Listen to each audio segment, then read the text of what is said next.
My brothers and sisters of African soil, hear me today. We stand at a dangerous crossroad in history, a moment where Africa bleeds, not from the wounds of war alone, but from the wounds of destruction.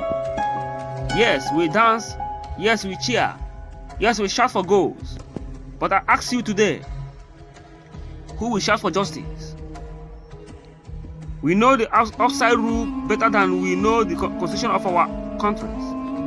We debate VAR decisions more than we debate the foreign threats stealing our future. We wear the jersey of foreign clubs, but we do not wear the honor of our ancestors. And so I speak today, not as a prophet, but as a Pan-African voice, echoing from the heart of Nkrumah, Sankara, Lulu Lumba, Biko, and our mother queen, Yaa Asantewaa. I speak today through this sacred platform, Black Life Academy, so that we may confront the bitter truth. Africa is not free. Not yet. We are not free when our youth celebrate goals in Europe while they die in silence at home. We are not free when our strength is spent on stadium chants while our land is looted in silence. We are not free when the invaders give us football to chase while they chases our resources. And I tell you today, in the voice of Martin Luther King Jr., freedom is never voluntarily given by the oppressor. It must be demanded by the oppressed. Let us therefore demand more than matches results. Let us demand our future. Let us demand our dignity. Let us demand the total liberation of Africa, not on the pitch, but in our lands and our minds and our government.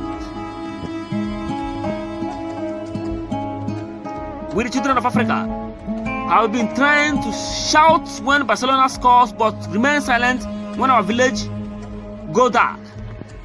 We chant for Chelsea, but we don't chant for Congo. We memorize the statues of Mbappe, but we forget the names of our heroes who died for us to speak freely. This is not by accident. This is the design of mental slavery. Football has become the sweet poison served to silence revolution. As long as the minds of our oppressed remain colonized, the chains on their feet will stay invisible. My people, football has become the camouflage of oppression. They put black, white, Arab, and Latino players on the field to deceive us that we are the one world united. But when it comes to power, wealth, and justice, Africa is still locked out. We are not one world. If Africans still drown in debt while European clubs drown in riches, we are not one people. If our cocoa farmers cannot afford the chocolates they are sweat to create, let me make it plain. Football unity is not African freedom. It is a distraction. As Nkrumah said, seek ye first the political kingdom, and all else shall be added unto you.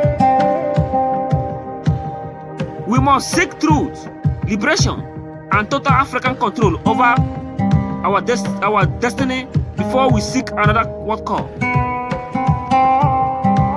Let us teach our youth to discuss solutions, not score lines, to debate freedom, not formations, to build factories, not fantasy teams. Let our young men and women wear the badge of camouflage, of courage, not club logos. Let them kick poverty out of Africa, not just balls across field. I said today, as Martin Luther King said, now is the time to lift our nation from the quick sounds of racial justice to the solid rock of brotherhood. I repeat again.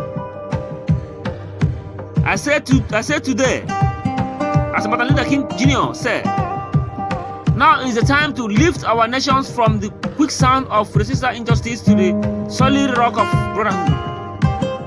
Now is the time, Africa. Now is the time to rise. Now is the time to talk about liberation, not La Liga.